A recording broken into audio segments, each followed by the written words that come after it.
Hello students. जैसा कि आप सबको पता है कि जब हम सीएसआईआर नेट का एग्जाम देते हैं तो हमें दो टाइप के ई सर्टिफिकेट मिलते हैं, जिसमें एक में मेंशन होता है सीएसआईआर जीआरएफ और एक में मेंशन होता है यूजीसी जीआरएफ। तो क्या डिफरेंस है इन दोनों के बीच में? क्या फेलोशिप का डिफरेंस है? क्या प्रोसेस का डिफरेंस है? कैसे ये हमें मिलते हैं? उन सब के बारे में आज हम बात करने वाले हैं, क्योंकि बहुत सारे स्टूडेंट्स के मन में ये चीज होती है कि क्यों हमें किसी को सीएसआईआर जीआरएफ मिला है, किसी को यूजीसी जीआरएफ मिला है। तो what is the difference between these? ठीक है, तो आइए बात करते हैं इसके बारे में। तो यही मैं आज इंफॉर्मेशन आप सब लोगों के लिए लेकर आई हूं कि दोनों में क्या क्या डिफरेंस है, उनके की पॉइंट्स क्या होते हैं। तो उसी के बारे में आज हम बात करते हैं। ठीक है, तो भाई डिफरेंशिएट फैक्टर्स मैंने लिखे हुए हैं यहाँ पर। पहला डिफरेंशिएट फैक्टर है आपका कि फेलोशिप ग्रांटेड बाई। तो फेलोशिप यहाँ पर जो ग्रांट की जाती है, अगर किसी के भी ई सर्टिफिकेट पर मेंशन है कि उसको सीएसआईआर जीआरएफ मिलेगा, तो यानी कि जो उसकी फेलोशिप ग्रांट होगी वो सीएसआईआर के थ्रू ग्रांट होगी, जो कि आपका council of scientific industrial and research. ठीक है, अगर किसी के फेलोशिप कार्ड पर या ई सर्टिफिकेट पर मेंशन है कि उसको यूजीसी जीआरएफ मिलेगा, यानी कि उसको यूजीसी की तरफ से फेलोशिप प्रोवाइड कराई जाएगी, जो कि है आपकी यूनिवर्सिटी ग्रांट कमीशन। ठीक है, तो वो आपको फेलोशिप प्रोवाइड करेगा, यानी कि यहाँ पर दोनों डिफरेंट बॉडीज हैं जो फेलोशिप प्रोवाइड कराती हैं। ऐसा नहीं कि अगर किसी को सीएसआईआर मेंशन है उसको यूजीसी दे दे, नहीं होगा। अगर यूजीसी मेंशन है तो यूजीसी ही आपको ग्रांट करेगा। यहाँ पर अगर सीएसआईआर मेंशन होगा तो सीएसआईआर ही आपको ग्रांट करेगा। ठीक है, सेकंड जो differentiate factor that is GRF fellowship, कि क्या फेलोशिप के अमाउंट में कोई चेंज होता है? तो नहीं, सीएसआईआर और यूजीसी दोनों की जीआरएफ की जो फेलोशिप है वो सही सेम रहेगी। That is 37,000 for GRF and 37,000 for GRF in UGC. Clear? अगर हम बात करें एसआरएफ फेलोशिप की, क्योंकि जो कि आपको पता है कि 2 साल पीएचडी की कंप्लीट करने के बाद हमारा अपग्रेडेशन होता है एसआरएफ की ओर। तो एसआरएफ की फेलोशिप में क्या चेंजेस है? कुछ भी चेंजेस नहीं होते। जो 42,000 आपको सीएसआईआर में मिलेगा वही 42,000 आपको यूजीसी ग्रांट करती है। क्लियर? यानी कि यहां पर कोई भी अभी तक हमें कोई भी डिफरेंशिएट फैक्टर नहीं मिला। बस एक डिफरेंशिएट की यहां पर आपकी कमीशन बॉडीज जो है, यानी कि जो ग्रांटेड बॉडीज है, दैट इज चेंज। ठीक है, वो दोनों आपकी चेंज हो जाएंगी। अगर हम बात करें फोर्थ डिफरेंशिएट फैक्टर का, दैट इज कंटिंजेंसी मनी। अब क्या होती है कंटिंजेंसी मनी, वो मैं आपको थोड़ा सा बता देती हूँ। कंटिंजेंसी मनी जब आप पीएचडी में एडमिशन लेते हैं, लेने के बाद आपको हर 1 साल के टेन्योर में कंटिंजेंसी अमाउंट आपके अकाउंट में मिलता है, यानी कि क्रेडिट होता है। कंटिंजेंसी मनी वो अमाउंट होता है जैसे कि आपने कोई स्टेशनरी परचेज की, आपने कोई किसी भी चीज पर आपने खर्च किया जो रिसर्च से रिलेटेड है। ठीक है, आपने कोई प्रिंटर मंगाया, आपने मतलब कोई भी स्टेशनरी यहाँ पे परचेज किए, तो उसका पूरा बिल जाता है 1 साल का। उस बिल को यूजीसी या सीएसआईआर दोनों ही ग्रांट करके उस बिल का प्रॉपर अमाउंट बना के आपको दे देते हैं। क्लियर? अब ऐसा नहीं है कि जितनी कंटिंजेंसी अमाउंट आपको उसने अलॉट किया आप उससे ज्यादा खर्चा करोगे तो उतने खर्चे का आपको पैसा नहीं वापस मिलेगा। उन्होंने कंटिंजेंसी अमाउंट फिक्स कर रखा है कि आप अगर 1 साल में इतना खर्च करोगे तो हम इतना ही आपको देंगे। वो आपके ऊपर मैनेज है कि आप कैसे मैनेज करते हैं। तो कंटिंजेंसी अमाउंट आपका कौन सा अमाउंट है? आपके खर्चे का जो रिसर्च में खर्चा होता है उसका अमाउंट होता है। क्लियर? तो वो जो अमाउंट है जो 1 साल में एक बार मिलता है, यानी कि आपका 5 साल का टेन्योर है, 5 साल के टेन्योर में हर 1 साल आपको कंटिंजेंसी मनी का अमाउंट आपके अकाउंट में क्रेडिट होता है। कितना अमाउंट है? सीएसआईआर का जो कंटिंजेंसी मनी का अमाउंट है दैट इज 20,000 और जो यूजीसी का कंटिंजेंसी का अमाउंट है दैट इज 12,000। यानी कि यहां पर डिफरेंस मिल गया 6,000 रुपए का, 8,000 का सॉरी। यहां पर 20,000 मिलेगा आपको 1 साल में, यहां पर आपको 12,000 मिलेगा 1 साल के अंदर। ठीक है, पहला डिफरेंशिएट फैक्टर। दूसरा डिफरेंशिएट, पहला आपका फेलोशिप कौन ग्रांट करेगा, दूसरा आपको कंटिंजेंसी। ये दोनों अमाउंट सेम है। एसआरएफ का भी सेम फेलोशिप अमाउंट है और जीआरएफ का भी सेम फेलोशिप अमाउंट है। अगला जो फिफ्थ आपका डिफरेंशिएट फैक्टर है that is your fellowship tenure. दोनों का ही टेन्योर 5 ईयर का ही होता है, यानी कि जो आपको फेलोशिप मिलेगी वो 5 साल तक ही मिलेगी। ऐसा नहीं है कि किसी को 4 साल मिल रही है और यूजीसी में आपको 3 साल मिल रही है, या यूजीसी आपको 5 साल दे रही है, सीएसआईआर आपको 4 ईयर दे रही है। ऐसा कुछ नहीं होगा।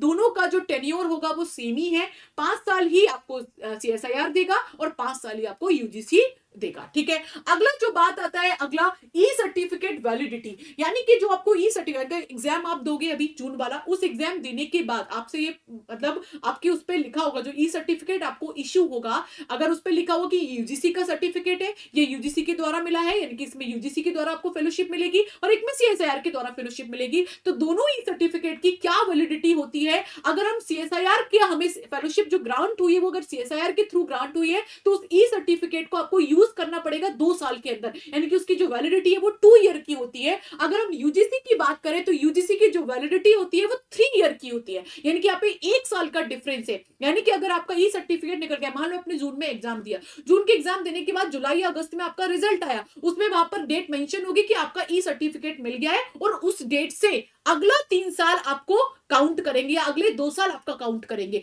तो भाई अगर सीएसआईआर किसी को ग्रांट हुई है तो उसको 2 साल का ही अंदर उसको पीएचडी में एनरोलमेंट लेना पड़ेगा। अगर आपने एनरोलमेंट नहीं लिया तो वो 2 साल का जो सर्टिफिकेट है वो आपका क्या हो जाएगा, जीआरएफ वाला जो होगा। एलएस तो आपके पास रहेगा, लेकिन जो जीआरएफ होगा वो आपका क्या हो जाएगा, चला जाएगा। ठीक है, सेम अगर हम यूजीसी की बात करेंगे तो यूजीसी में उसने 1 साल का आपको और एक्स्ट्रा टाइम दिया है कि आप 3 साल के अंदर अपना यूजीसी सर्टिफिकेट यूज करके जीआरएफ यानी कि पीएचडी में एडमिशन ले सकते हैं और फेलोशिप को ग्रांट करा सकते हैं। क्लियर? तो फेलोशिप ग्रांट कराने का यहाँ पे 2 ईयर का वैलिडेशन है और वहां पर यूजीसी के अंदर 3 ईयर का वैलिडेशन है। क्लियर? अगला जो हमारा डिफरेंशिएट फैक्टर है that is fellowship process. Fellowship process क्या है, मतलब अगर आपने पीएचडी में एडमिशन ले लिया, ठीक है, एडमिशन लेने के बाद जो प्रॉपर प्रोसेस होता है कि कब हमारी फेलोशिप इशू होगी, इशू का मतलब क्या है कि कब हमें मिलना स्टार्ट होगी, तो दोनों के लिए थोड़ा सा प्रोसेस चेंज है। अगर आपको यूजीसी के थ्रू फेलोशिप मिल रही है, यूजीसी आपके सर्टिफिकेट पर दे रखा है कि यूजीसी आपको ग्रांट करेगी, तो उसका जो प्रोसेस होता है वो थोड़ा इजी प्रोसेस होता है। जबकि अगर सीएसआईआर आपको फेलोशिप दे रही है तो सीएसआईआर का जो प्रोसेस होता है वो लिटिल विथ लेंथी होता है। ऐसी स्कीम कंटिजेंसी मनी के साथ में, जो कंटिजेंसी मनी आपको सीएसआईआर के थ्रू दी जाती है, उसका जो अमाउंट आपके अकाउंट में क्रेडिट होता है उससे पहले आपको काफी ज्यादा फॉर्मेलिटीज कंप्लीट करनी होती है, तब जाके आपको सीएसआईआर आपको जो कंटिजेंसी मनी उसको ग्रांट करती है। यूजीसी का थोड़ा प्रोसेस उससे चेंज है, यूजीसी में थोड़ा आसानी से आपको फेलोशिप भी इजी प्रोसेस मतलब होता है उसका स्टार्ट करने का, और आपको कंटिजेंसी मनी का जो कंप्लीट प्रोसेस होता है वो भी थोड़ा इजी होता है, इसमें थोड़ा लिटिल बिट लेंथी होता है। क्लियर? समझ में आ गई? तो यहाँ पर भी प्रोसेस स्टार्ट करने का इसका लिटिल बिट लेंथी है, इसका इजी प्रोसेस होता है। यानी कि आपने एडमिशन लिया, एडमिशन लेने के बाद थोड़े बहुत डॉक्यूमेंट जमा करना है और वहां पे आपका प्रोसेस स्टार्ट हो गया। लेकिन यहाँ पर क्या होता है, यहाँ पर काफी ज्यादा प्रोसेस लंबे हो जाते हैं। यानी कि क्या आपको कंप्लीट, मान लो आपने जो बच्चे पीएचडी में ऑलरेडी एडमिशन ले चुके हैं, जिनका अभी सिर्फ नेट एलएस है और अब उनको उनका क्लियर हुआ है जीआरएफ, अब उनको ये लग रहा है कि जीआरएफ तो मेरा क्लियर हो गया, अब मुझे जीआरएफ के थ्रू, और उनका सीएसआईआर जीआरएफ क्लियर हुआ है, अब उनको ये कि उनको एडमिशन लेने के, एडमिशन तो उन्होंने ऑलरेडी ले लिया, तो क्या फेलोशिप अमाउंट मिलेगा जो बाकी का 6 महीने बची है, तो जो 6 महीने आपने दे दिए रिसर्च के अंदर, जबकि 6 महीने आपको कोई भी फेलोशिप नहीं मिली थी किसी भी यूनिवर्सिटी के अंदर, लेकिन अब आपका जीआरएफ हो गया। अब जीआरएफ होने के बाद जब आप जिस दिन से इशू कराओगे, क्या आपको पीछे का जो 6 महीने का अमाउंट है वो आपको मिलेगा? तो मैं आपको बता दूं, बिल्कुल मिलेगा। सीएसआईआर जीआरएफ और यूजीसी जीआरएफ दोनों में ये चीज है कि दोनों अगर एडमिशन आप ऑलरेडी ले चुके हो और बाद में आपका जीआरएफ हुआ है, तब भी आपको वो पूरा जो बचा हुआ आपका टाइम है, क्योंकि जहां से पीएचडी का एनरोलमेंट होता है जिस डेट से, उसी डेट से आपकी फेलोशिप आपके अकाउंट में क्रेडिट होगी। ठीक है, ये बात ध्यान रखें, उसी डेट से आपका 5 ईयर काउंट होगा। ऐसा नहीं कि आपका एडमिशन सितंबर में हुआ है और आपका जीआरएफ अगले दिसंबर में हुआ है, यानी कि दिसंबर में जाके हुआ, 2-3 महीने का डिफरेंस आ गया। अब दिसंबर से आपको सर्टिफिकेट मिला, अब आप बोलोगे कि मैम क्या मुझे दिसंबर से फेलोशिप मिलेगी? नहीं बेटा, जो फेलोशिप आपका अमाउंट मिलेगा वो सितंबर से ही मिलेगा। 5 ईयर आपके पीएचडी के इनरोलमेंट नंबर से, यानी कि पीएचडी की इनरोलमेंट डेट से मिलेंगे, ना कि 5 ईयर ई सर्टिफिकेट से मिलेंगे। क्लियर? ये बात ध्यान में रखना, पहला। दूसरा, अब बात ये आ जाती है कि प्रोसेस क्या होगा डिफरेंट प्रोसेस, ये कि दोनों की बॉडी, दोनों जो ग्रांटेड बॉडी है वो डिफरेंट है, तो दोनों का प्रोसेस ऑब्वियसली डिफरेंट होगा। को किसी का प्रोसेस लेंथी हो सकता है, किसी का इजी हो सकता है, डिपेंड करता है उनकी एलिजिबल, उनकी क्राइटेरिया पर, कि वो आपको क्या क्राइटेरिया आपको दे रहे हैं, कि उसी की बेसिस पर ही आपको फेलोशिप के लिए अप्लाई करना पड़ेगा। क्लियर? तो दोनों का प्रोसेस थोड़ा सा लिटिल बिट, इसका थोड़ा लिटिल बिट लेंथी होता है, उसका थोड़ा इजी होता है। क्लियर? अगर हम बात करें GRF to SRF conversion process, यानी कि जो 2 साल आपने जीआरएफ आप रह लिए, ठीक है, 2 साल बाद आपको एसआरएफ में कन्वर्ट कराना ही पड़ेगा। अगर आपने नहीं कराया तो जो आपका जीआरएफ एसआरएफ की जो फेलोशिप है 42,000 वो आपकी मिस हो जाएगी, आपको 5 साल जीआरएफ की ही फेलोशिप मिलेगी, एसआरएफ आप नहीं हो पाओगे। तो 2 साल बाद हर एक स्टूडेंट को एसआरएफ में कन्वर्जन चाहिए होता है, करना पड़ेगा, नहीं करोगे तो आपकी जीआरएफ वाली फेलोशिप ही रहेगी, आप एसआरएफ में कन्वर्जन नहीं करा पाओगे। क्लियर? तो उसका जो प्रोसेस होता है वो दोनों में थोड़ा डिफरेंट होता है, यानी कि कहीं कहीं पर क्या होता है कि आपका नॉर्मल एक रिसर्च वाइवा हो गया, कहीं कहीं पर आपका प्रोजेक्ट पूरा देखा जाता है, तो दोनों जगह अलग अलग डिफरेंस होते हैं। अगर आपका सीएसआईआर जीआरएफ है तो सीएसआईआर का अपना अलग प्रोसेस होता है कि आपको अगर एसआरएफ में कन्वर्जन कराना है तो आपको ये दिखाना पड़ेगा। अगर आपका यूजीसी जीआरएफ है तो आपको अगर कन्वर्जन लेना है तो आपको ये करना पड़ेगा, यानी कि दोनों का प्रोसेस डिफरेंट होता है। वो आपको हर एक यूनिवर्सिटी जहां पे आप एडमिशन लोगे वो आपको बता देगी कि क्या क्या आपका कन्वर्जन प्रोसेस रहेगा, दोनों बॉडीज का क्या क्या कन्वर्जन प्रोसेस रहता है। क्योंकि जहां पर जब आपकी फेलोशिप कोई आपका यूनिवर्सिटी ग्रांट नहीं करी, यूनिवर्सिटी ग्रांट करती तो अलग बात थी, लेकिन आपकी जो फेलोशिप है वो कौन ग्रांट कर रहा है, तो सीएसआईआर या फिर यूजीसी। तो ऑब्वियसली दोनों के टीम मेंबर्स, दोनों के मेंबर्स वहां पर प्रेजेंट होते हैं कि आपने कितना प्रोग्रेस दिखाया है, आपने क्या किया है, एवरीथिंग वो आपको जानने की कोशिश करेंगे, सब कुछ पूछेंगे, तब जाके आपका एसआरएफ का कन्वर्जन प्रोसेस स्टार्ट होता है। क्लियर? तो दोनों में सेम नहीं है, दोनों में डिफरेंट डिफरेंट प्रोसेस आपको फॉलो करना पड़ेगा। ठीक है, वो आपको गाइड आपका मेंशन कर देंगे कि भाई क्या क्या प्रोसेस आपका रहेगा। क्लियर?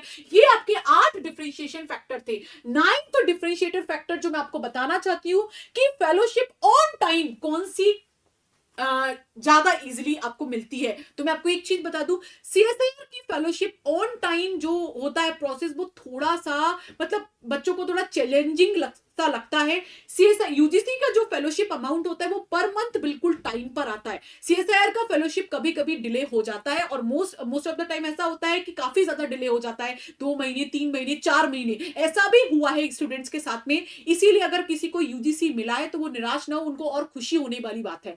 क्लियर? जो आपका 9th जो मुझे डिफरेंशिएशन फैक्टर मुझे लग रहा है, ठीक है, जो इंपॉर्टेंट है, जो आपको जानना चाहिए, जो यहाँ पर एड ऑन होने से रह गया, that is 9th differentiate factor. क्या सभी यूनिवर्सिटीज के अंदर, यूनिवर्सिटीज का जो क्राइटेरिया है या किसी किसी बड़ी बड़ी जो हमारी साइंस के इंस्टीट्यूट्स है, क्या दोनों के लिए सीएसआईआर और यूजीसी दोनों के लिए क्राइटेरिया क्या सेम रहेगा? नहीं। यूनिवर्सिटीज का जो क्राइटेरिया है, बड़ी बड़ी यूनिवर्सिटीज हैं, आईआईटीज हैं, ठीक है, बड़ी बड़ी यूनिवर्सिटीज हैं या फिर आईआईटीज हैं, उन दोनों का जो क्राइटेरिया होता है वो थोड़ा सा डिफरेंट होता है। ठीक है, यूनिवर्सिटीज क्राइटेरिया, जो हमारी सीएसआईआर जीआरएफ होता है, जो हमारा सीएसआईआर जीआरएफ होता है, वहां पर जो बच्चों का थोड़ा जो वैलिडेशन होता है वो ज्यादा होता है। आईआईटीज ज्यादातर जो प्रिफर करती हैं वो सीएसआईआर जीआरएफ को करती हैं, यूजीसी जीआरएफ को नहीं करना चाहती। सेम आईआईएससी बेंगलोर, सेम आपके जो बड़े बड़े नाइजर्स हैं, आइजर्स हैं, वो जो क्या करती है, प्रेफरेंस जो सबसे पहले बच्चे को देती है, अगर किसी की ई सर्टिफिकेट पर सीएसआईआर मेंशन है तो उनको पहले प्रेफरेंस मिलता है, यूजीसी को प्रेफरेंस कम दिया जाता है। इसका एक बहुत बड़ा रीजन है क्योंकि council of scientific and research जो है वो बेसिकली क्या है, एक साइंस की बॉडी है। ठीक है, वो वहां पे पूरा रिसर्च का, जैसे आपने कोई किसी, जैसे बहुत जगह पर ये होता है कि हम सीएसआईआर के द्वारा प्रमाणित है, आपने कभी कभी सुना होगा, बहुत सारे बिजनेसेस होते हैं जो सीएसआईआर के द्वारा प्रमाणित होते हैं, जो इलेक्ट्रॉनिक बिजनेसेस हैं या कभी कोई कृषि का कोई बिजनेस यानी कि खेती का, तो वहां पर सीएसआईआर के द्वारा आपको प्रमाणित करवाना पड़ता है। यूजीसी प्रमाणित नहीं करती क्योंकि यूजीसी एक डिफरेंट बॉडी है, वहां पर सिर्फ फेलोशिप आपको दे रही है, लेकिन यहाँ पे साइंस के कोई प्रोजेक्ट पे काम नहीं हो रहा। सीएसआईआर एक साइंस के प्रोजेक्ट को रन करती है, बहुत सारे प्रोजेक्ट्स हैं, इसीलिए बड़ी बड़ी आईआईटीज, बड़ी बड़ी जो आपके इंस्टीट्यूट्स हैं वो सीएसआईआर को प्रेफरेंस ज्यादा देते हैं। उसका एक बहुत बड़ा रीजन ही यही है कि बच्चा अगर सीएसआईआर से जुड़ा होगा तो अगर कभी कोई प्रोजेक्ट मुझे इशू हुआ तो मैं उस बच्चे को उस प्रोजेक्ट पे काम करवा सकता हूं क्योंकि उसके पास सीएसआईआर जीआरएफ है। बहुत जगह पर ऐसा होता है और लोग करते हैं, बहुत सारे प्रोफेसर ये करते हैं, इसीलिए उनका जो क्राइटेरिया, जो फर्स्ट प्रेफरेंस मिलता है, फर्स्ट प्रेफरेंस इसी को दिया जाता है। फर्स्ट प्रेफरेंस हमेशा यूजीसी को दिया जाता है, इसको सीएसआईआर को दिया जाता है। फर्स्ट प्रेफरेंस आपको हमेशा किस पे मिलेगा, अगर सीएसआईआर आपका मेंशन है तो सीएसआईआर, उसके बाद में सेकंड प्रेफरेंस आपको यहां पर दिया जाता है। क्लियर? बहुत सारी जो सीएसआईआर लैब होती हैं, लैब के अंदर भी, क्योंकि सीएसआईआर की ही लैब है वो, तो वहां पर जो प्रेफरेंस क्या, वहां पर तो एडमिशन ही उन्हीं के होते हैं जिनका सीएसआईआर क्वालिफाइड यानी कि सीएसआईआर फेलोशिप होता है, सीएसआईआर उस पर मेंशन होता है ई सर्टिफिकेट का। क्लियर हो गई वाली बात? तो ये बहुत इंपॉर्टेंट है कि यूनिवर्सिटी क्राइटेरिया क्या है, फर्स्ट प्रेफरेंस आपको सीएसआईआर जीआरएफ को दिया जाएगा, यूजीसी जीआरएफ का हमेशा सेकंड प्रेफरेंस होता है। क्लियर? मैंने आपको रीजन बता दिया कि what is the reason behind this. अब बात आती है कि मैम ये मिलते कैसे हैं, कि अगर भाई किसी की सर्टिफिकेट पर सीएसआईआर मेंशन है, किसी की सर्टिफिकेट पर फेलोशिप ग्रांटेड यूजीसी मेंशन है, तो दोनों में मिल कैसे रहे, क्या is there any merit criteria? तो चलिए इसके बारे में बात करते हैं। तो ये आ जाता है कि is there any merit process to get CSIR or UGC JRF? तो कोई भी प्रोसेस नहीं होता, नो, इट्स कंप्लीटली रैंडम। ये प्रॉपर प्रोसेस आपका रैंडम होता है, कोई प्रोसेस नहीं है कि यहां पर कि 110 पर इसकी इसकी मेरिट रुकी है, इसकी 125 पे रुकी है, 120 पे रुकी है, कोई मेरिट का कोई क्राइटेरिया नहीं है, वो रैंडम प्रोसेस होता है, वो उनका अपना कोई फॉर्मूला होता होगा, आई डोंट थिंक क्या फॉर्मूला है, मुझे नहीं पता। वो बच्चों को अजीब मतलब अलग तरीके से, किसी को सीएसआईआर जेआरएफ दे दिया, किसी को यूजीसी जेआरएफ दिया, ये कंप्लीटली रैंडम है। क्लियर, हमें नहीं पता उसका क्या क्या प्रोसेस रहता है। तो ये चीज थी जो आपको जानने का जरूरत था कि ऐसा क्या है। जो बहुत बच्चे कंफ्यूज होते हैं कि क्या मैम मेरिट का कोई इशू है, तो कोई मेरिट का इशू नहीं है, कंप्लीटली रैंडम प्रोसेस है। वो आपको कुछ भी चाहे कुछ भी दे सकते हैं, वो आपकी ई सर्टिफिकेट पर ही मेंशन होगा, पहले से आपको कभी पता नहीं चलेगा। क्लियर, ई सर्टिफिकेट ही आपका जो होगा वहां पर ही मेंशन होगा, यूजीसी जेआरएफ मिलेगा या फिर आपको सीएसआईआर जेआरएफ मिलेगा। ये सारे डिफरेंशिएशन फैक्टर्स थे जो आपको यूजीसी जेआरएफ और सीएसआईआर जेआरएफ के बीच में आपको अंतर बताते हैं कि क्या आपको अंतर यहां पर रहता है। क्लियर, तो अगर किसी भी बच्चे के ई सर्टिफिकेट पर या स्कोर कार्ड पर यूजीसी जेआरएफ मेंशन है या किसी की सीएसआईआर जेआरएफ मेंशन है, तो उसको प्रोस और कॉन्स दोनों पता होने चाहिए। उसको पता होनी चाहिए कि प्रोसेस क्या है, उनको स्टार्ट करने का क्या डिफरेंट प्रोसेस है, क्या सेम प्रोसेस है, आपको ये चीजें पता होनी चाहिए थी। क्लियर, तो ये मैंने आपको आज थोड़ा सा बताया इसके बारे में, क्योंकि नेट का एग्जाम आ रहा है जून के अंदर, तो आपको पता होना चाहिए कि कैसे हमें चीजों को